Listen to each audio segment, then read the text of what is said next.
for today's masterclass. Are you ready for a sale or IPO with Bank of America? I would like to personally introduce Laura Belden. Laura is a Senior Vice President and Private Client Manager at Bank of America Private Bank in McLean, Virginia. Since joining the firm in August 2002, Laura has been providing services and customized advice and guidance to clients with complex financial needs. She provides the following services: credit, banking, investments, and trust and wealth transfer, as well as philanthropic and special assets management and financial and succession planning. Thank you so much, Laura. Thank you, Avery, for the introduction, and thank you all for joining, and thank you, Tim, for giving us this opportunity to share what we have done for our business owner clients. Larry, Chris, Zach, and I are colleagues at Bank of America Private Bank. As you know, Bank of America Private Bank serves ultra high net worth clients. We not only offer credit, banking, and investment services, but also offer trust and estate planning, business succession planning, wealth transfer, and charitable giving. Today, I'm delighted to have our wealth strategist to join us and give you some ideas or guidance on business owner planning, such as benefits of stochastic analysis, pre-sale planning, and income tax considerations. And let me introduce you to our wealth strategists, Larry, Zach, and Chris. Larry Macklin is a managing director and wealth strategist at Bank of America Private Bank in Baltimore, Maryland.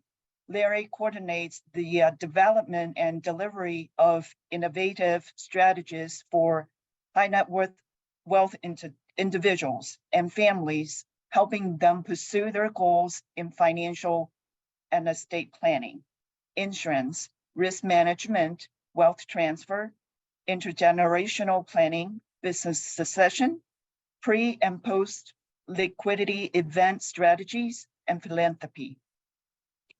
Zach Cohen is a managing director and wealth strategist at Bank of America Private Bank in Chevy Chase, Maryland.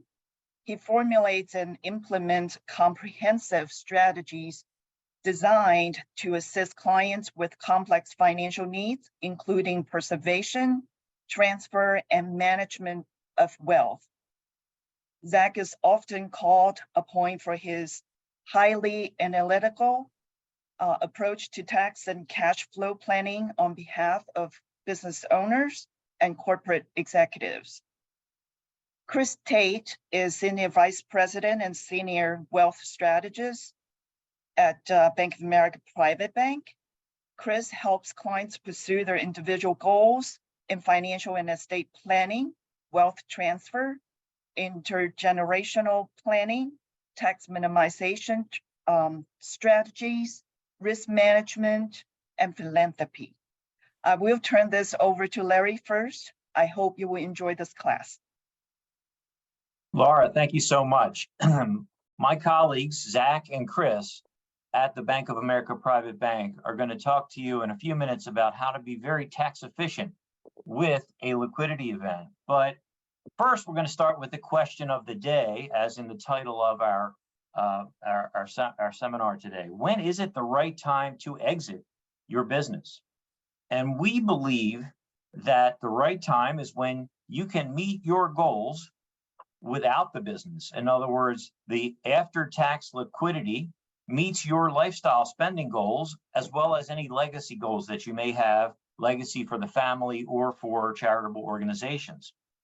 And in order to determine whether you can meet your goals, we like to do for our clients financial projections. The financial projections that can be done through various methods, but the approach that we take at the Bank of America Private Bank is something that we call the stochastic analysis, because the stochastic analysis considers that there are many financial assumptions, for example, investment returns, that will vary over time in the future. And failure to take into account the variability of the certain assumptions, of these certain variable assumptions, can give you an incomplete financial picture. So, for example, traditional financial projections were based on a set of assumptions that didn't vary.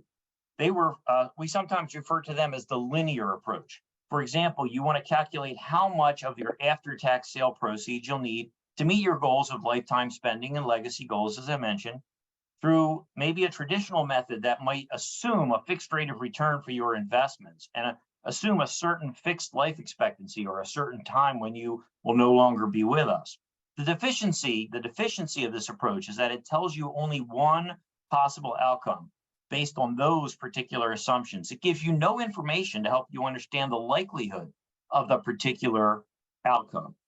So using computer technology and a model that we've created, a proprietary model for high net worth individuals, we can improve traditional financial projections by evaluating the likelihood of any particular result. It's accomplished by a stochastic analysis, which takes again into account the variability of certain assumptions and the statistics around those assumptions. For example, instead of assuming a set life expectancy or a set date where you'll no longer be with us, the stochastic analysis can vary life expectancies across thousands of what-if scenarios, which we call trials. This can have a dramatic effect on the projected results. An early death of someone who's going to continue to work for some period of time will affect the size of their retirement fund or their after-tax liquidity proceeds. A long life expectancy will increase how much they spend, right, over their lifetime. The traditional linear analysis doesn't factor into these possibilities. The stochastic analysis can also factor in the variability of investment returns, something that we think is incredibly important to consider because investment returns will vary.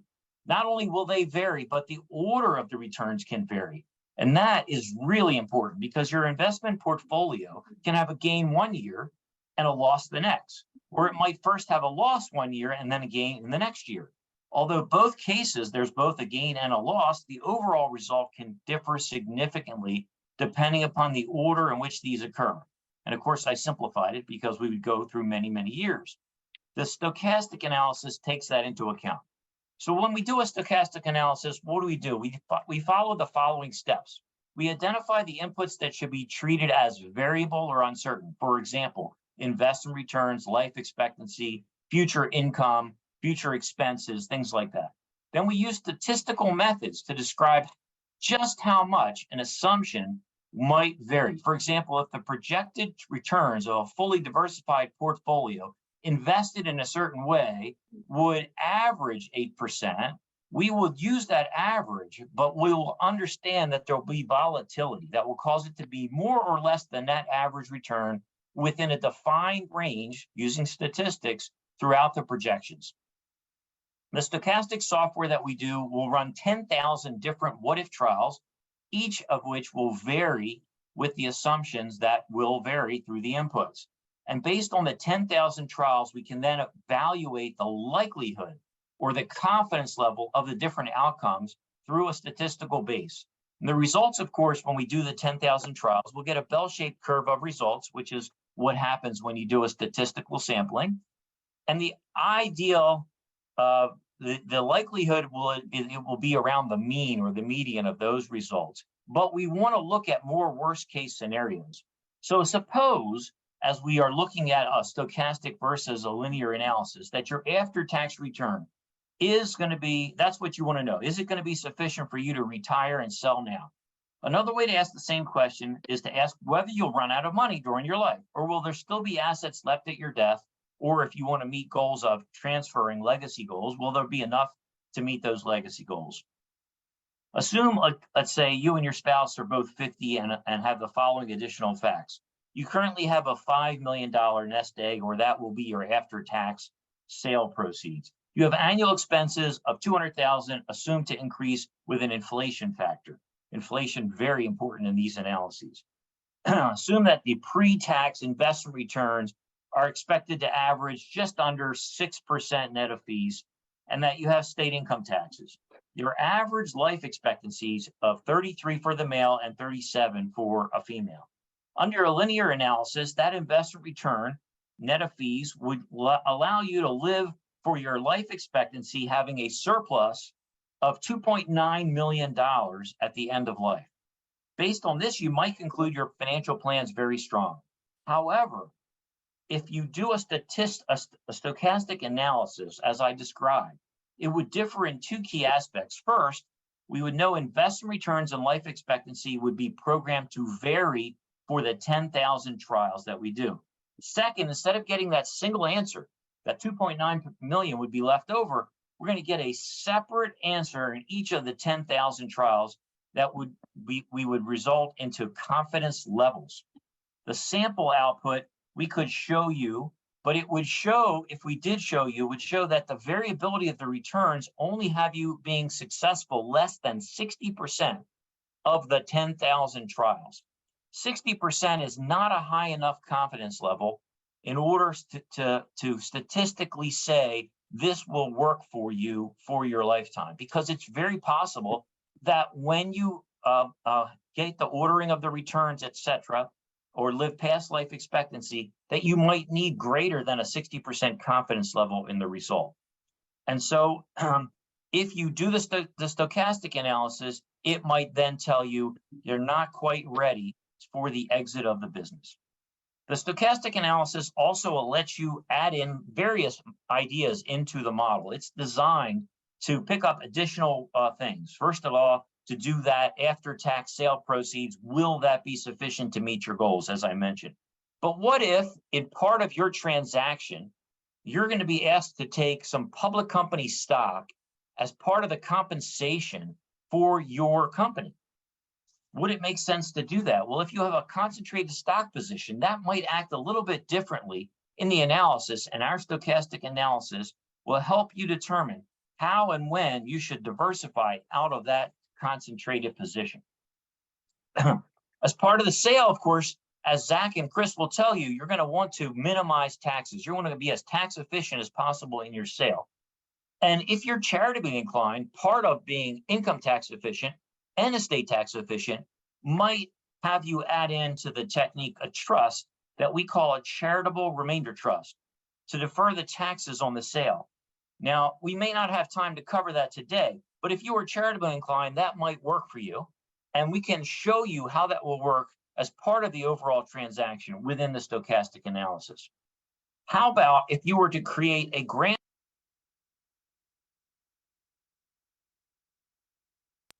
I'm sorry, I think I accidentally muted myself. Hopefully you can still hear me. Okay, Yes. thank you. Okay, so perhaps you might use a grantor trust as part of your overall strategy to help with the wealth transfer that you want to accomplish as part of the sale. Chris, I think, will be talking about using grantor trust, but we can factor that into the stochastic analysis. And that's important because with a grantor trust, as Chris will tell you, the trust will receive income, but it will receive all of that income and not have to pay the income tax associated with that trust. The income tax is paid by you, the grantor, because you created that trust. And that may, again, help you meet your goals. The stochastic analysis can help you in so many other ways, but I don't have time to go through all of those ways today with you. But we do have a written report that we can send you. If you're interested, please contact Laura or contact Avery or the organization, and we will get you that report, and then we can discuss it with you some more if you'd like as well. Okay, I'm going to turn it over now to my colleague, Zach, to talk to you about the income tax efficiency of a transaction. Zach, take it away. Thanks, Larry. Good afternoon, everyone. I hope you can see me and hear me okay. When you sell a company, and anyone that's sold a company on this call will know this, there's a saying that's commonly out there, and it's not about what you get, it's about what you keep. The obvious implication there is that income taxes will reduce your net proceeds.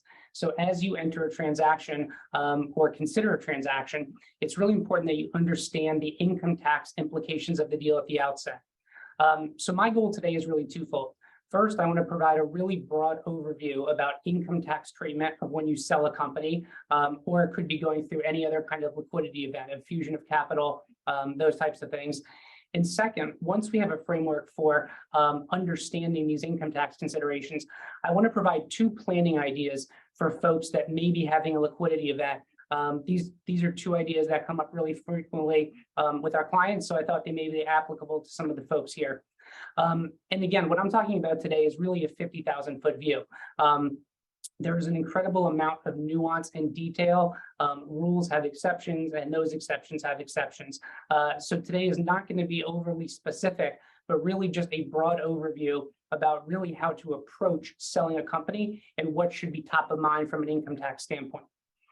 When you are negotiating selling your company, and I'm focusing more on the sell side for folks on this call, when you do those negotiations, the interests of the seller and the buyer are often competing.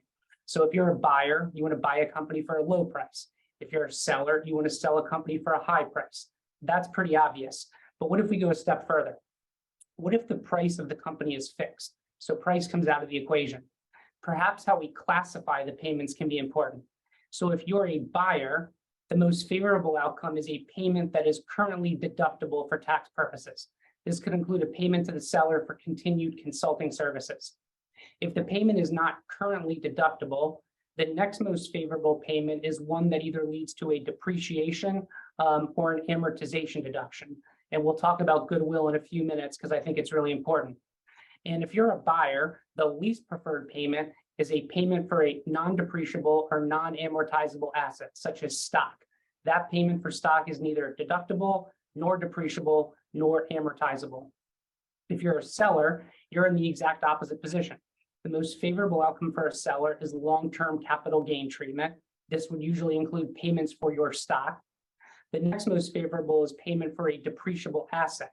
This is often taxed partly as cap gain and part as ordinary income for depreciation recapture. And the least preferred payment for a buyer is a payment that's taxed as ordinary income. So again, as I'm walking through this, you can see interests of the buyer and interests of the seller are competing. Said another way, what's favorable for the seller is generally unfavorable for the buyer and vice versa. And I think having this on your mind leads nicely into a discussion about tax treatment when you sell a company. So we're going to assume that I'm the sole owner of a company. We're going to assume that I have a signed LOI, a letter of intent, to sell my company for, say, $10 million to a strategic buyer. And I'm also going to assume that I am either a tech company or a GovCon company or a SaaS company or some type of services company where most of the value is attributable to goodwill. So it's going concern value, it's relationships with customers and vendors, it's name recognition. This is as opposed to a hard asset like machinery, equipment, those types of things. So when I sell my company for $10 million, how much will I pay in income taxes? The answer is it depends whether the transaction is treated as a stock sale or an asset sale for federal income tax purposes. If it's treated as a stock sale, gain is generally long-term capital gain and sourced to my resident state. So as a seller, that's a good outcome. I'm paying tax at the lowest possible rate. But what about the buyer in a stock transaction? And think back to that corollary I mentioned. As a seller, selling stock is great. But what about the buyer? He or she paid $10 million for my stock. The purchase of stock is not deductible, depreciable, or amortizable. So it's a bad outcome for the buyer. On the contrary, what if I sell the assets of my company for $10 million? The way an asset sale works is that each asset is deemed sold, and the IRS has rules about how you would allocate that $10 million purchase price across assets. If I continue that assumption that I'm a high-tech company or a GovCon company or really any services company that's not manufacturing, we're going to again assume that balance sheets on the, assets on the balance sheet are probably pretty small. You've got, desks and equipment and that kind of stuff, but again, no heavy machinery. The way that would work out is that a majority of the purchase price, if we assume that there are nominal assets on the balance sheet, a majority of the purchase price, say $9 million, would be taxed as goodwill, which is taxed as capital gain. So what are the consequences of an asset sale from the seller standpoint? We have a majority is taxed at capital gain, goodwill, though some portion is taxed as ordinary income. So here's the summary. From the seller standpoint, there may not be a huge difference whether we sell stock or assets. So again, if I'm talking to many folks here that are going to be sellers, the difference for you from a stock sale and an asset sale, again, depending on the composition of the balance sheet, you may be largely agnostic. Selling stock is almost certainly going to result in a lower income tax liability, but the difference may not be that material. this is what I want to focus on that I think is really important. And I think this gets to understanding people's motivations. Let's look at the buyer's perspective. So when the buyer pays $10 million for my assets, so it's an asset sale, and the buyer pays $10 million for the assets of my company. And we assume that $9 million is goodwill. That goodwill goes on their balance sheet. It's an amortizable asset, and it's amortized ratably over 15 years. What that means is over the next 15 years, the buyer will be able to deduct 1/15 each year of that amount. It's a non-cash expense, which is great because there's no cash outflow, but it serves to reduce taxable income in the future. So the buyer would much prefer an asset sale because of that goodwill and because it can be amortized. So like I said, the difference between a stock transaction and a asset transaction from a buyer standpoint is hugely important. In the stock transaction, remember, the buyer got no future income tax deductions. They bought my stock. The stock is not depreciable, it's not deductible, it's not amortizable.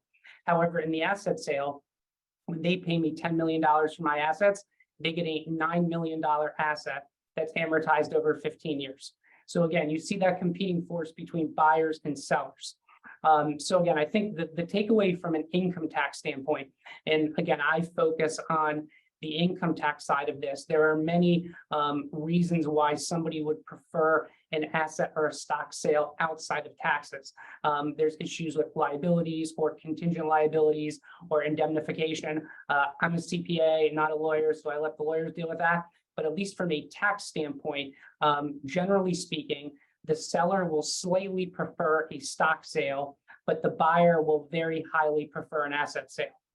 And as the seller, as you're working with bankers and legal counsel, this distinction will be really important and can often be used as a bargaining chip when negotiating other aspects of the deal. So if the price for the company is X, if you agree as the seller to do an asset sale, because that benefits the buyer from a tax standpoint, you may be able to get a higher sales price than X. All of that becomes negotiable, and whether it's a stock sale or an asset sale is also generally negotiable too. So now that I think that hopefully, at least at a big picture, explains the difference between a stock sale and an asset sale, I want to focus on two pre-sale planning considerations that we almost always discuss with clients. The first is jurisdictional planning. The second is what I'm going to call a small business stock exclusion. You may have heard small business stock. You may have heard 1202 stock. Those things are interchangeable. So the first one, jurisdictional planning, is simply moving from a state with an income tax to a state without an income tax. So I live in Montgomery County, Maryland. It is a tax unfriendly place to live. All in, we're just under 9%. If I anticipate selling my business sometime next year, I could simply move to a state without an income tax, Florida, Texas, there's a bunch of them, and I may be able to avoid paying state income taxes when I sell my company. And why do I say may? Think back to my prior comments about deal structure. In a stock sale, gain is generally taxed as capital gain and sourced to the resident state. So in a stock sale, jurisdictional planning is very likely to be successful. So if I move to Florida and I effectuate a stock sale, that's going to work out really well. Think back to what I said about an asset sale. In an asset sale, all assets are deemed sold, and the gain on those assets could be allocated to the states in which I do business, regardless of where I live. So I've unfortunately had clients go through jurisdictional planning, move to Florida, think all is well and good. Then it turns out they do an asset sale, and a lot of their gain is allocated to various states, and there's only limited benefit from the jurisdictional planning. So again, jurisdictional planning works really well if it's going to be a stock sale. Regarding jurisdictional planning, there's one question that always comes up. And I don't have the perfect answer, but I have some insight. And the question is, how far in advance of the transaction do I need to establish residency in the new state? Almost everybody asks that question. It's a really good question. There's no bright line test. Everything else equal, there is a stronger case if you have more time between establishing residency and effectuating the sale. So if you move to Florida on June 6th and you sell your company on June 7th and claim to be a Florida resident, you may get away with it, but that's a really bad fact pattern. A good rule of thumb is generally to overlap tax years. So if you have a plan to sell your company in 2024, ideally you would establish residency in the new state sometime in 2023. It's not to say you couldn't do them both in the same year, but I think everything else equal, overlapping tax years gives you a much better fact pattern. And keep in mind the potential risk of jurisdictional planning. So if I move from Maryland to Florida, Florida will welcome me with open arms. They would love to have me. I'll be paying real estate taxes and sales taxes there. The risk is that the former state, so Maryland in my case, will attempt to still claim me as a resident and tax the transaction. So if you're doing jurisdictional planning, you need to know the rules on residency in the former state. And Maryland, like many states, has a two-part test.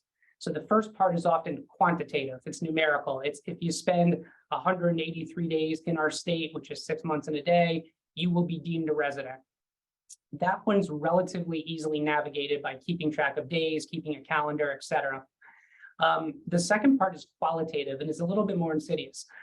States can deem you a resident if they believe you are still domiciled in their state, i.e. they think it is still where you are making your permanent home. This is tough to prove, but it's this qualitative test that really has led to the litany of steps that folks do when they move to a new state. You get a new driver's license, you register to vote, you register your cars, new doctors and dentists, those types of things. These steps are really all to go against that qualitative test and to prove to the potential former state that this new state really is my residence. It's where I intend to live. It's where I intend to make my permanent home. The last piece of information I'll give on jurisdictional planning is that for folks that are considering this, first loop in all of your professional advisors. The CPA will obviously be highly engaged, but financial planners, potential legal counsel, but also keep as much documentation as you can. Contemporaneous documentation is really important. I've seen folks get audited by former states and they've had to go back 3, 4, 5 years and figure out where they were on August 10th at 10 a.m. That's really challenging. So with jurisdictional planning, there are apps to do this. You can keep a calendar, try to keep track of where you spend your days and what you're doing.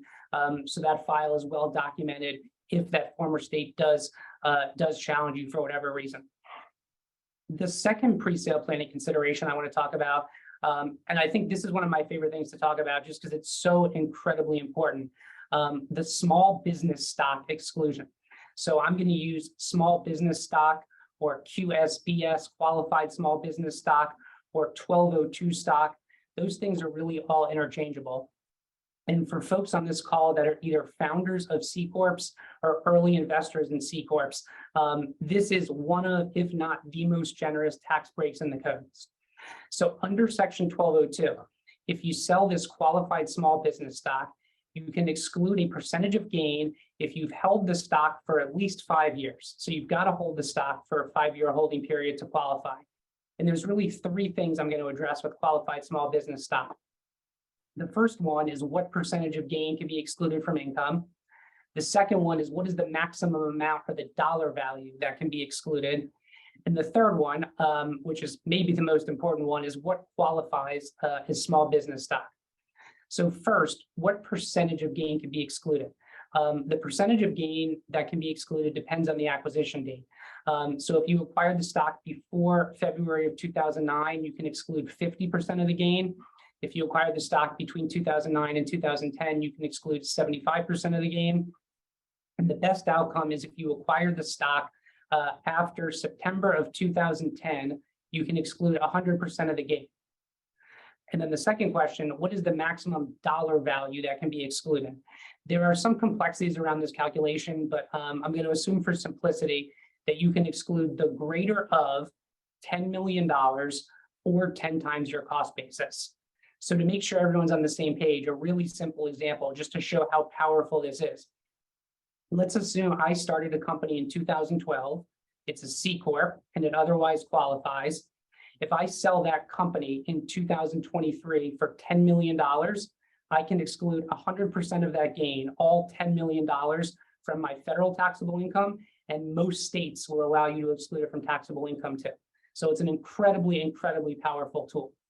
So the third question, which is probably first on everyone's mind, what qualifies as QSB stock, or what is small business stock? And there's really 5 requirements. The first one, as I mentioned, it has to be a domestic C corporation. The second one is the stock must have been acquired at its original issuance, i.e. the stock must have been issued to you by the company in exchange for money, property, or services. So you can't buy the stock from somebody else. It has to come from the company. The third one is that gross assets of the company must not exceed $50 million when the stock was issued. And this sometimes trips people up because assets of the company can exceed $50 million later in line, later in the life cycle of the company. It just needs to be less than $50 million of gross assets at the time you acquire your stock. Number 4 is an active business requirement. It just says that 80% of company assets must be used in the active conduct of a trade or business. This is there to prevent people from doing like holding investment companies and taking advantage of 1202. And number 5 is an interesting one. Number 5, I'm going to call it type of business requirement.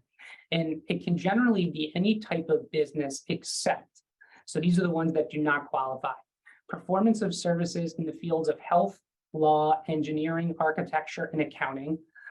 Banking, insurance, and financial leasing companies do not qualify, and operation of hotels and restaurants do not qualify. Pretty much everything else qualifies. So if you're a law firm, if you're an accounting firm, if you're an insurance firm, those are not going to qualify. But an overwhelming number of companies will qualify if the other things are met. And the last thing that I'm not going to cover in detail, but I think it's worth mentioning, and I think it's really important, is this ability to quote multiply that $10 million limitation. So that limitation, that $10 million limitation that I talked about, is per taxpayer. So if I'm married, my spouse and I can each exclude $10 million because even though we might file a joint return, we're still separate taxpayers. If I establish and fund irrevocable trusts, each irrevocable trust may be also able to exclude an additional $10 million because each irrevocable trust, if not a grantor trust, would be its own taxpayer. So the $10 million, I think in and of itself is pretty cool and pretty powerful, but through this process, you can actually get it 3, 4, 5, 10, 12 times over through the use of spouses and irrevocable trusts. So if you're expecting, if you have QSBS and you're expecting to sell a company for something less than $10 million, you may not need to do advanced planning. But if you're expecting something north of $10 million, there is advanced planning that may allow you to exclude a very large portion of the gain. I've seen it done. It's incredible when it works out. It really is. So with respect to pre-sale income tax planning, I tried to cover everything I can in about 17 minutes. We talked about stock versus asset sale. We talked about the differences, why they're important, how they work. I also talked about jurisdictional planning. And again, I talked about the qualified small business stock exclusion. Those are really the first things that come to mind from an income tax standpoint. So wanted to make sure I hit on all of them. And I'm now going to pass it to my friend Chris Tate to talk about some pre-sale planning considerations within the estate and gift tax regime. Oh, thank you, Zach.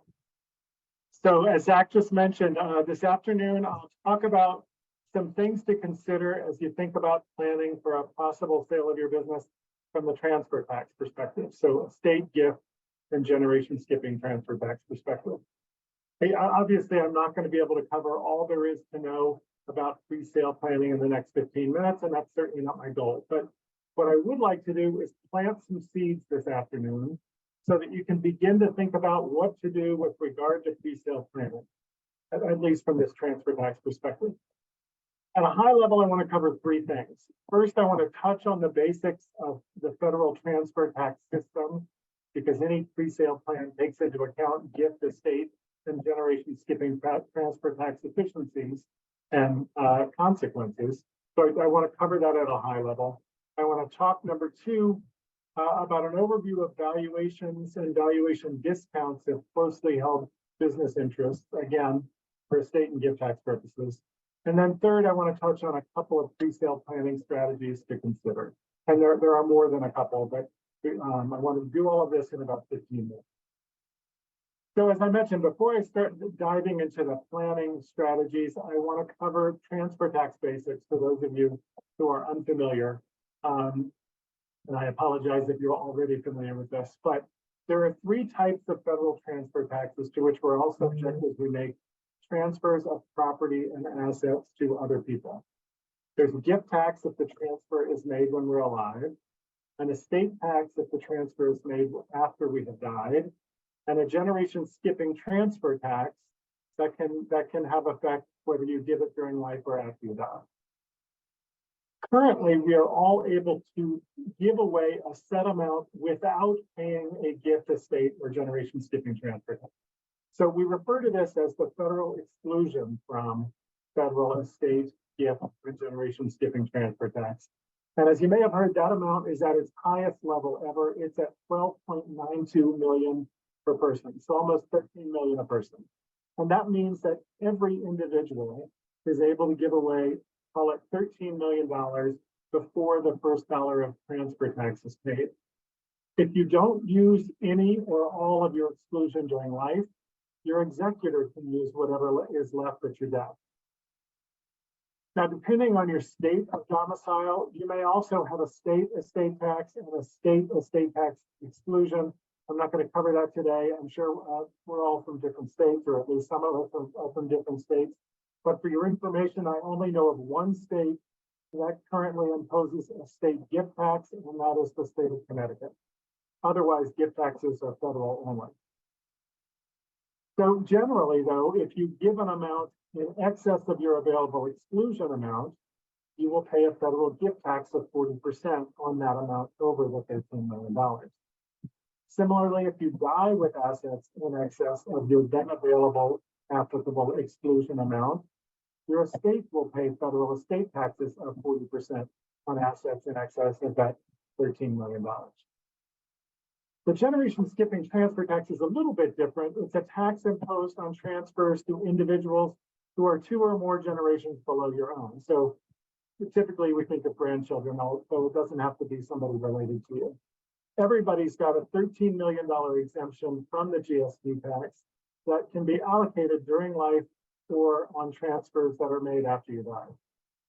Importantly, as of January 1, 2026, under current law, these exclusions are scheduled to be cut in half if there is no change in the law between now and then. When I said these exclusions are the highest they've ever been, that is since the 2017 Tax Act, and that's got an expiration date, which is the end of 2025. So come January 1, 2026, things change if the law does not forward them.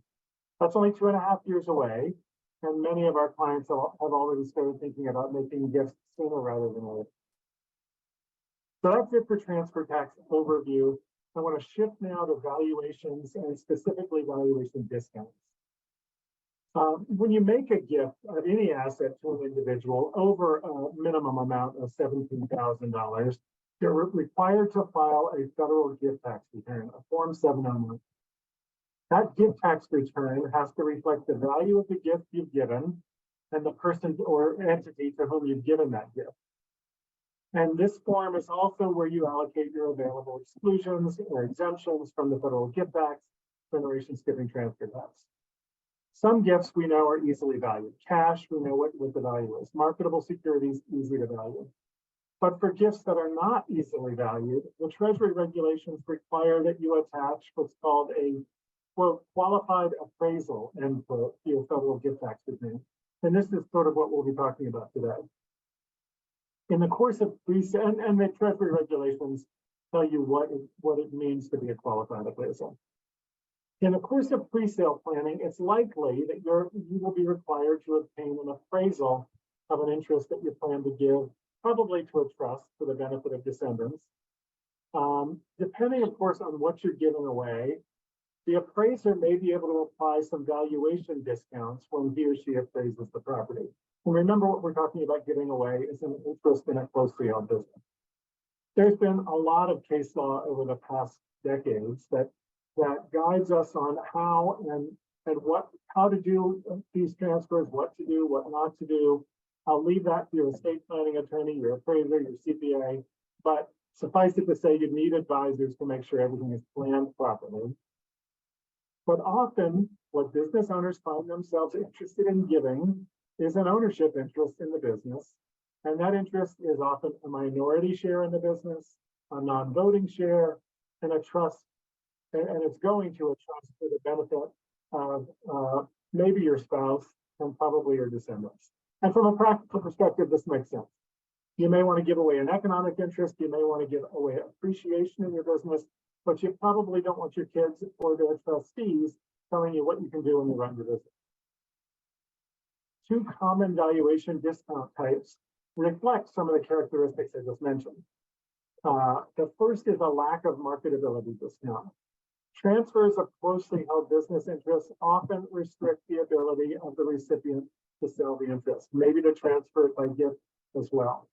Often these restrictions are in the governing documents and the operating agreement, but just from a common sense viewpoint, trying to sell a minority interest in a closely held business is not as easy as trying to sell a share of Coca-Cola, right?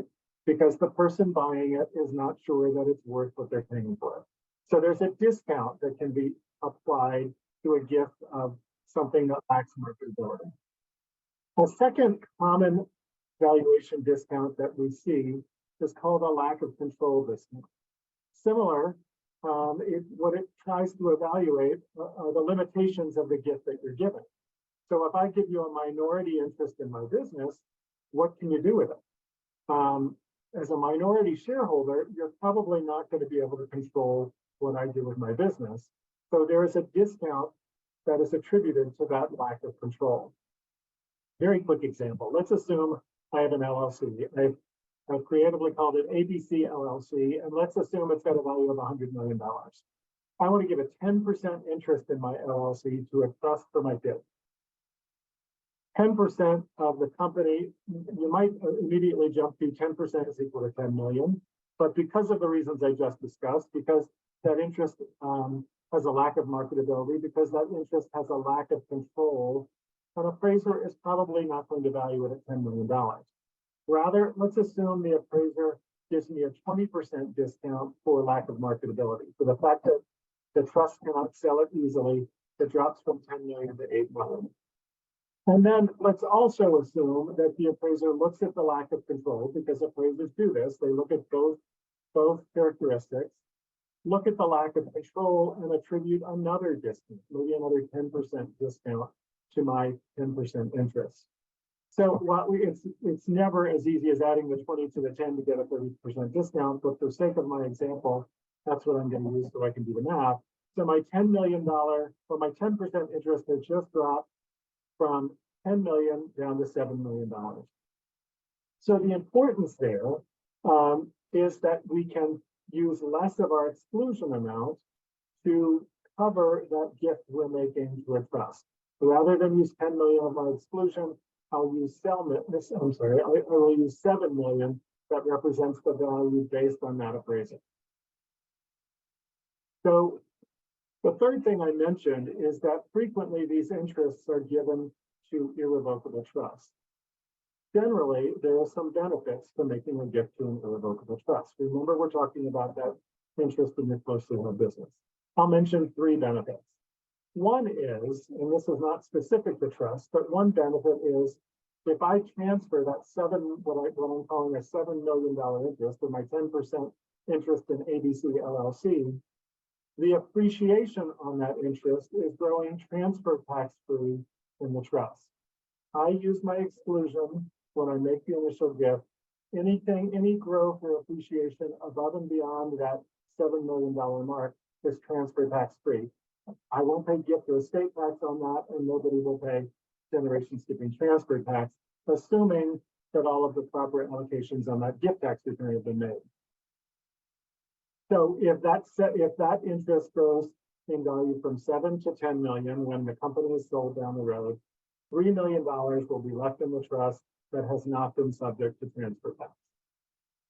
A second benefit of making transfers to irrevocable trust is creditor protection. Anybody familiar with trust has heard this before, but one of the values to putting assets in an irrevocable trust for beneficiaries is that the beneficiary's interest in the trust is protected against creditor claims. Whether that creditor claim is from a divorcing spouse, whether that creditor claim is from a bill collector, those creditor claims or those creditors can't typically, in most cases, cannot reach the interest that beneficiary has in that trust.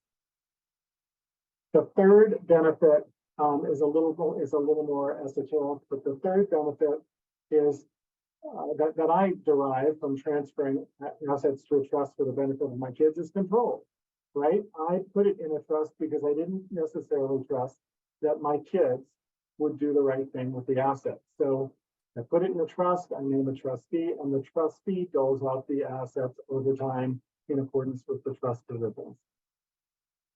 So think about what we talked about to this point. I summarized the basics of federal transfer taxes. I set out some of the reasons for discounting valuations, and I talked about some of the benefits of making transfers to irrevocable trust. So let's apply all three of those.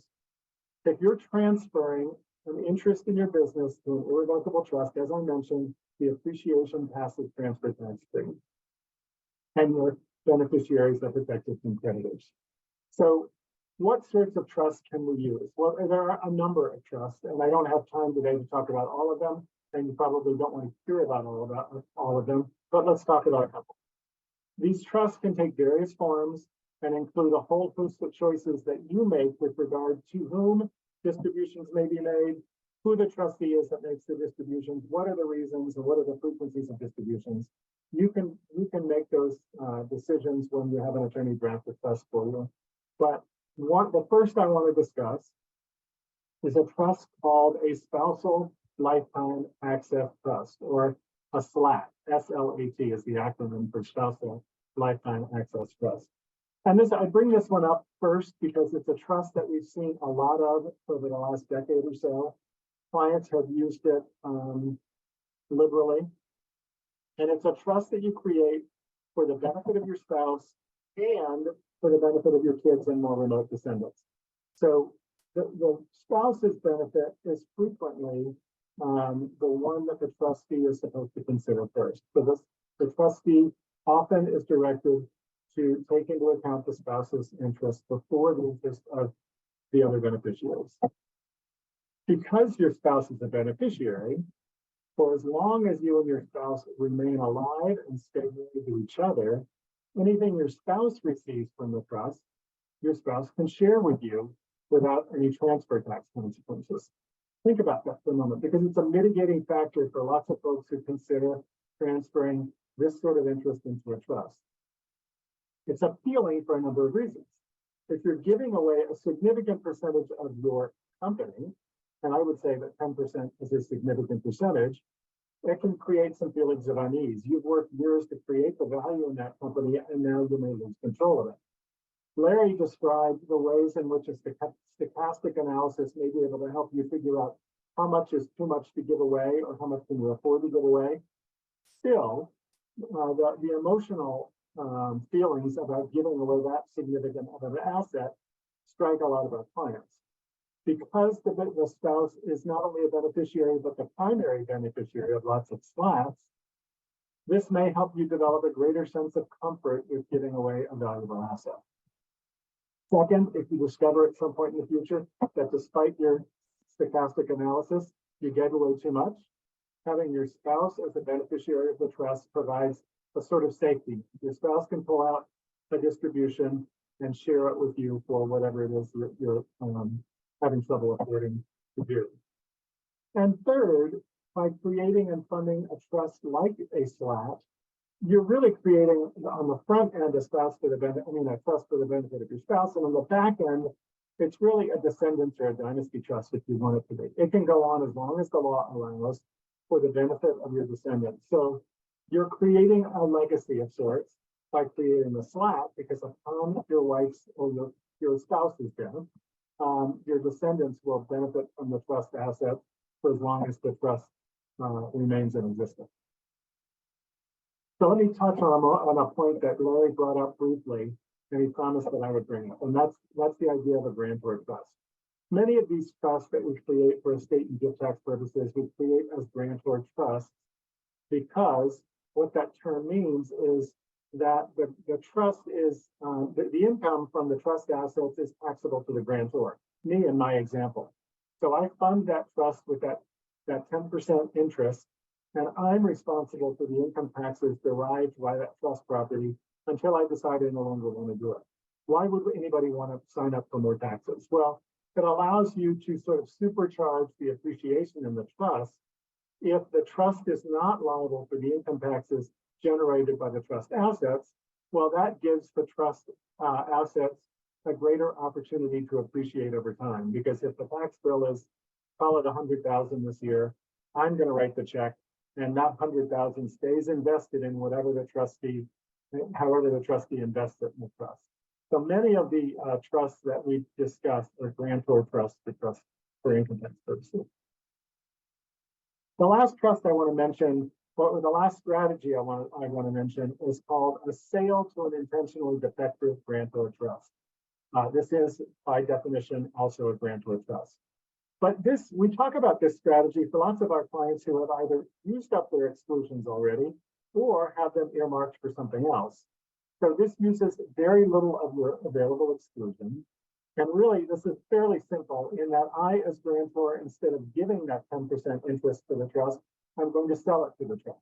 I will sell it to the trust, and in exchange, the trustee gives me a promissory note for that, in my example, $7 million property.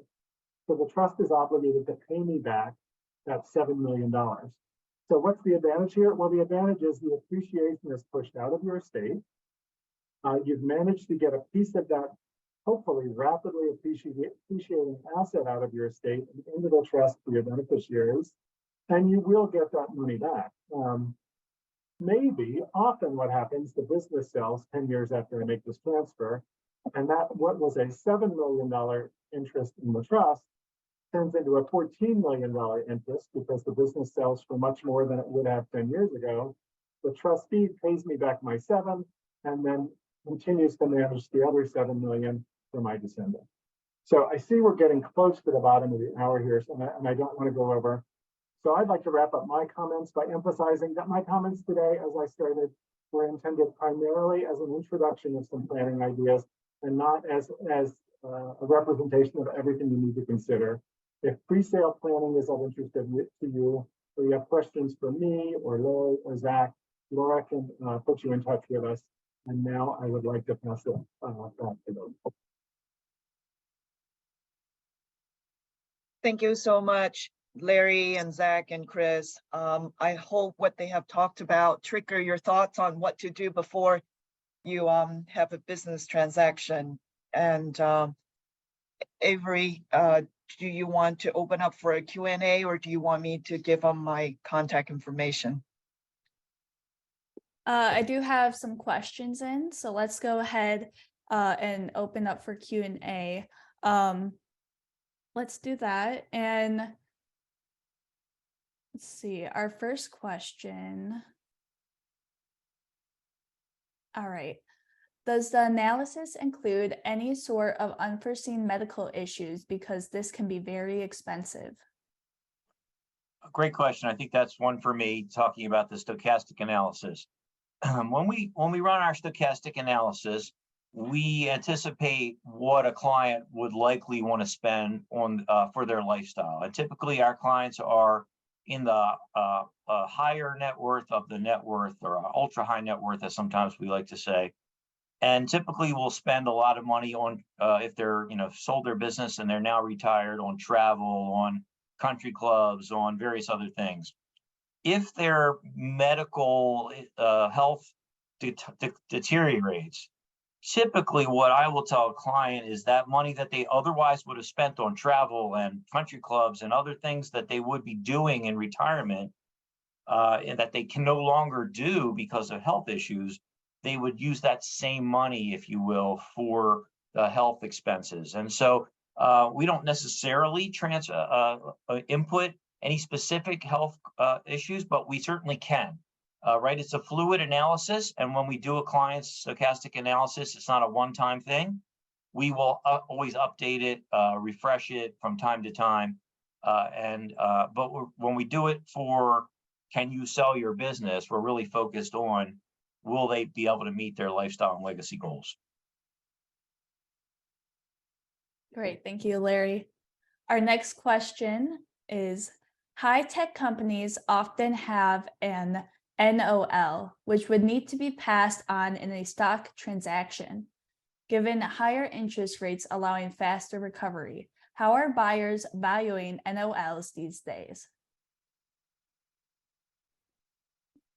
I guess that's me. I mean, to the specific question, I don't know the answer. I mean, there is a code section. It's honestly not my world.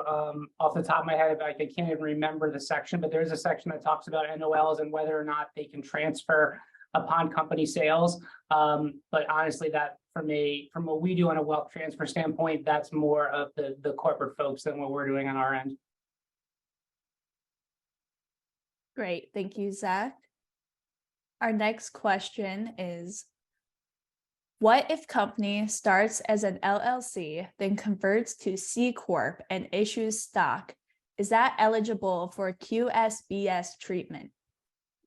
Yeah, that's a good question. Generally, that doesn't work because the issue is it has to be originally acquired from the C Corp. So if you have an LLC and you have an LLC interest that you obviously already acquired, you can't acquire it from a C Corp. There's ways that I've seen where entities have basically created subsidiaries. So like if you have an LLC, and again, a lot of the corporate work is beyond what we do on our side, but if you have an LLC, the LLC can create a subsidiary that's a C Corp, contribute an asset into that C Corp, and then the LLC could potentially claim the 1202 exclusion on that C Corp. So there are planning strategies where you can deal with subsidiaries to do that, but I don't think it's as easy as just converting.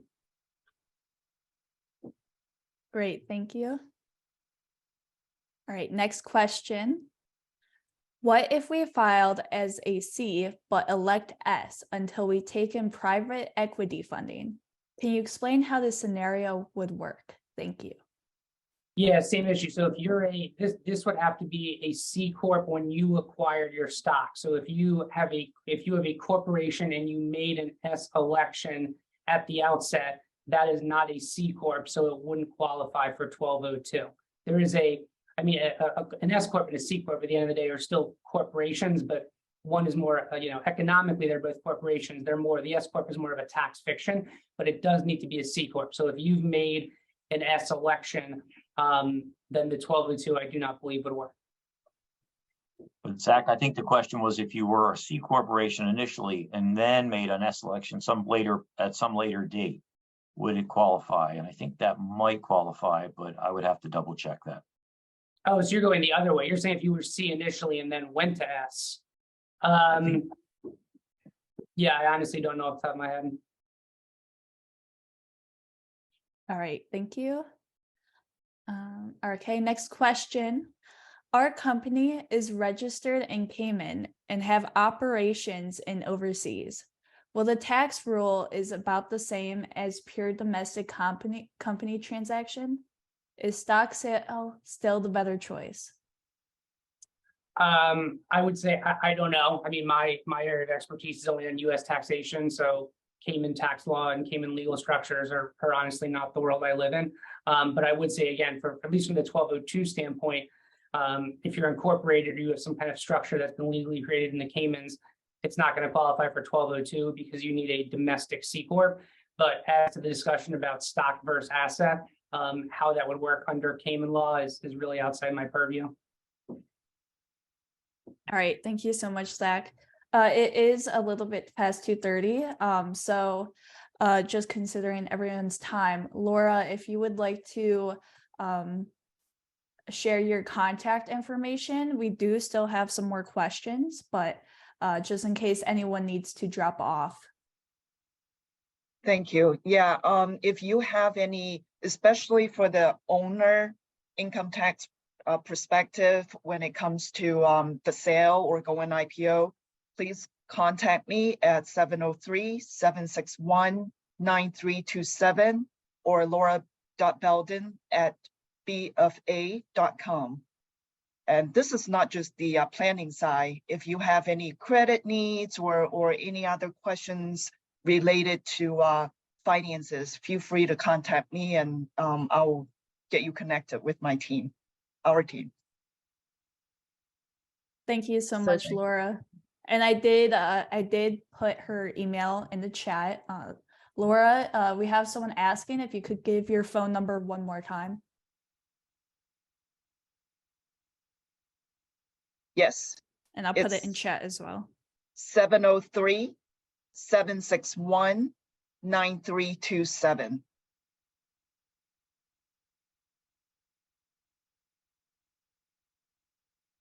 All right, perfect. Thank you. Just a few more questions. If anyone has any last minute questions, go ahead and ask them.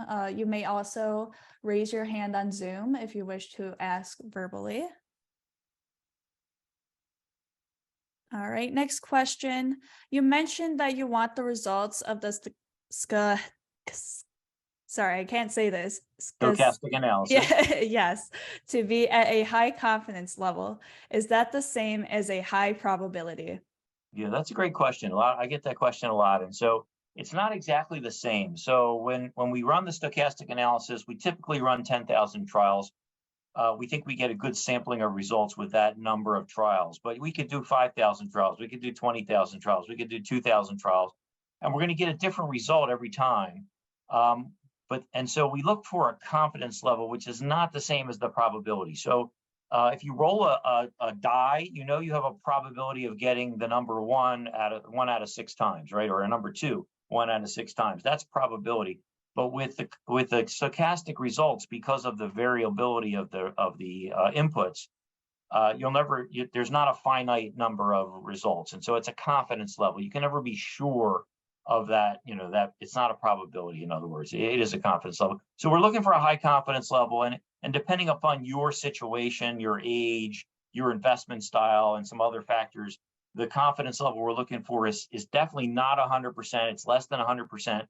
Because it's going to be you're going to get a bell-shaped curve of results, as I mentioned, with the results, and the tail ends on the bell-shaped curve, both sides are not relevant. They're irrelevant on that end. And so we're looking for a high confidence level because of a worst case scenario. Not 100%, maybe it's 80, maybe it's 70%, but it will depend on your situation. Thank you so much, Larry. Next question. How soon should I get someone like you involved if I plan on a business transition? That's an easy answer, yesterday. All right, you're never too soon to get us involved, because a lot of these things do take advanced planning. And how do you know if today's is the right time or if it is going to be in the future? Well, we start with the stochastic analysis. So sooner the better. All right, next question. Can I do these plannings after I sell my company? Well, so I'll take this one. You can, I mean, you can do the sorts of planning that I've discussed, but there's the greatest bang for the buck is purely before you sell your company. So if you're looking for a valuation discount, for instance, that's not going to be of any value after you sell the company. So you can still create these trusts that we're talking about, but the greater bang for the buck is before you sell. And I would add, there's always planning that you can do, but a transaction like a sale of a business is a great opportunity to implement a lot of the techniques we're talking about. It just lends itself very well to planning to minimize the taxes that we've talked about, et cetera. It's harder to do that type of plan. There's always some planning that can be done, and we can always find a way to help. But sooner the better when you're thinking about a transaction like this, because you'll get, as Chris said, your biggest bang for your buck. Great, thank you. We have someone ask, where are you guys located? Which state? We are in the DCMV area. But BOA is everywhere, right? So if you need to have some local team, let me know and I'll find local team for you if we have an office. But we also travel. I'm heading to Florida next week. I'm heading to Florida next week to meet with some clients. So we will travel. Right. Yes. Awesome, thank you. All right, and it looks like we have one final question. How does grantor retain annuity trust work? Well, that's a well, not a long answer, but the way a grantor retained annuity trust works is the grantor gives property to a trust and exchange, and when he or she makes the transfer, they retain the right for an annuity stream each year for the term of the trust. So let's use a very simple example. Often what we're talking with clients about is the grantor retained annuity trust. The acronym is GRAT, GRAT. We're often talking with folks about a zeroed out GRAT. The intention with a zeroed out GRAT is to make no taxable gift when you make the transfer, or minimal taxable gift. So if I transfer $1 million, very simplistically, $1 million to the GRAT, every year I receive a third of what I transferred back. So year one, assuming no growth from on it, year one I get $332,000, year two, year three. But the goal is that $1 million turns into something much larger. So I'm getting a third of $1 million back every year, roughly, and then more calculations than that. Anything that appreciates then escapes transfer taxation and either goes into trust for descendants or is paid out directly to descendants. So that's, in a nutshell, how it works. Great, thank you, Chris. It looks like we got one more question just in.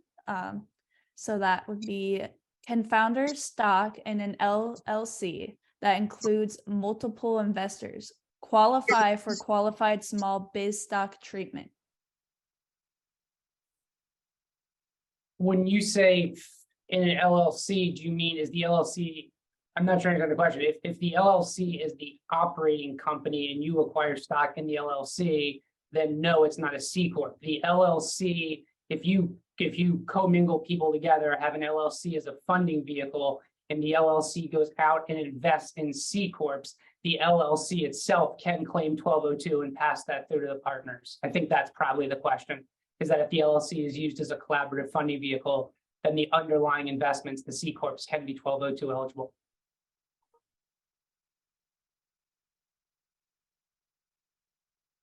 All right, great. If anyone has any more questions, otherwise we're going to go ahead and end it here. Thank you so much, Laura, Larry, Chris, and Zach for the masterclass today.